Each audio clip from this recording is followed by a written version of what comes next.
Hello and welcome back to this fingraphs.com podcast, the first one for 2021. And so happy new year. Let's hope 2021 will be better than 2020. Today we will review our cross-asset outlook. We'll look at the S&P 500, at the Euro-US dollar, at the Treasury notes, as well as gold. To do so, we will use our fingraphs.com platform, and we'll start with this mosaic where we have set up these four instruments, so the mini S&P future, Euro-US dollar, 10-year Treasury notes, and gold, on a weekly and daily basis. What we could see is that for now, the mini S&P future and the euro are pretty much still in a strong uptrend, both on a weekly and a daily basis. Treasury notes and gold had been in a strong uptrend up until August, when interest rates started to rebound and have since been consolidating. We will look at these in more detail over the next few slides. First of all, the mini S&P future with this investor's view, which combines three graphs. One long-term one, a weekly graph for the perspective over the next few quarters. One medium-term one, a daily graph for the perspective over the next few months. And one shorter-term one, an hourly graph for the perspective over the next few weeks. For now, the weekly graph is still uptrending.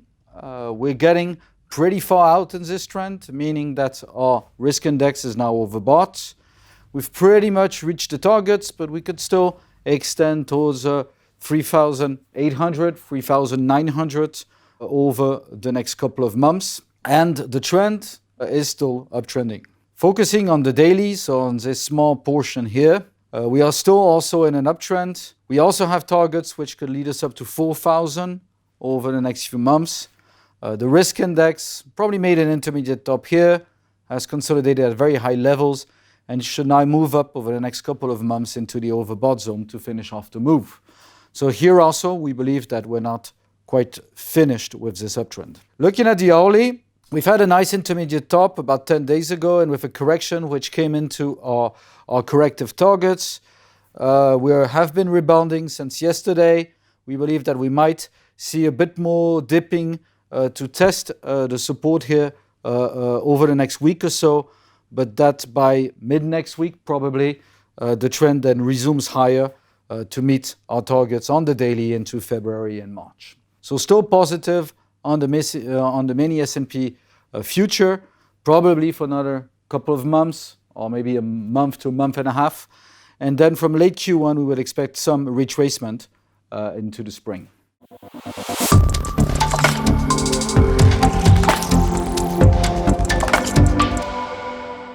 We now look at Euro-US dollar. Euro-US dollar had been in a strong downtrend throughout 2018 and 2019, as most cyclical assets had retraced.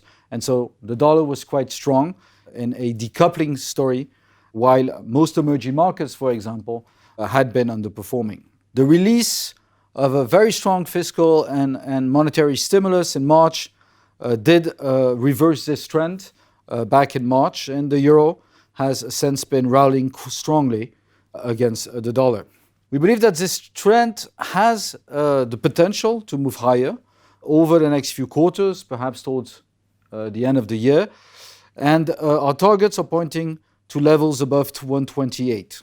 Yet for now, the first level we would need to pass to justify such upside potential would be the highs that were made back in early 2018, around 124, 125. And we believe that we're going to have very crucial and strong resistance at these levels.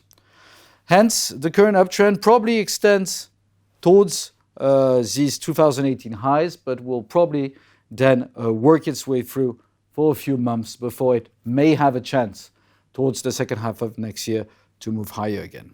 But let's focus on the current trend. The current trend is, for now, still uptrending. Targets were pretty much reached a few weeks back, and we have since been correcting. We do believe that this correction is not quite over yet, but that we will see another leg up, possibly into February, perhaps March, and with higher highs potentially moving up to these 2018 highs around 124, 125. Shorter term, as we can see on the hourly, we're currently correcting. We're already quite oversold, but our Our impulsive targets to the downside here are showing that we could move below 120, probably towards next week to finish off this correction. Following that, we should indeed see the beginning of a resume of trend situation into February and perhaps March. Moving to Treasury notes, we can see that the uptrend for now is still in place, so we cannot confirm a long-term reversal to the upside on rates and a downside reversal on Treasury notes. There's still some upside potential over the next quarter or so, yet the risk index is already very overbought. So in this case, we'd probably expect some kind of an upside retest, perhaps into Q2 this year. Will it make new highs? It's difficult to say, but probably the upside momentum here is behind us. So we would then expect that from perhaps mid-late Q2, we could see a confirmation of the reversal to the downside of Treasury notes and the reversal to the upside of Treasury yields. Shorter term, if we look at the daily here, we have been correcting down since August, and we're slowly getting to the point where we could come to an oversold situation. We expect it in February. We believe it will probably hold its support here, which means that the move up which could follow may retest the highs that were already made in August. That said, for now we would see it as more perhaps an initial counter trend or initial upside retest, and it could last from February into mid Q2 in first instance. If we look at it shorter term on this hourly graph here, we can see that the downtrend is not quite over yet, a bit similar to what we had seen on the euro previously, and that we could probably move lower towards next week, and at some point towards the end of January, and perhaps towards the Fed meeting on 26-27, make an oversold low, which might conclude this counter trend here, which has been lasting since August, and confirm that a resume uptrend or retest up should be possible towards late Q1, early Q2.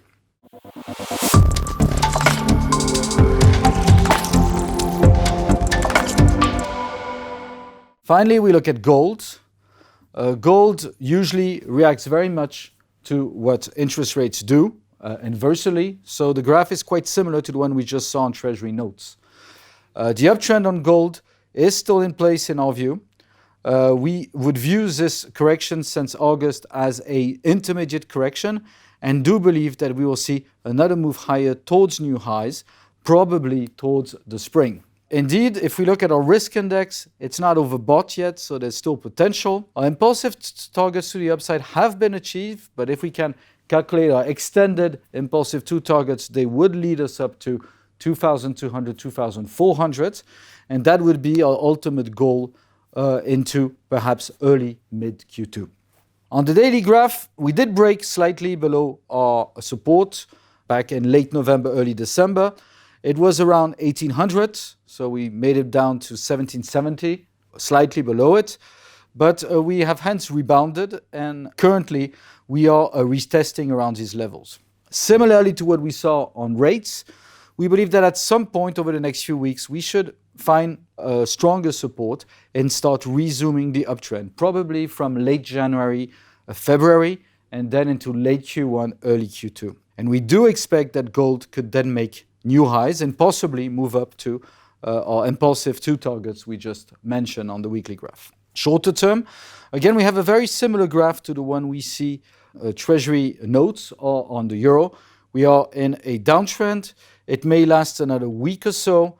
It's not quite oversold yet, so there's probably a bit more to go here.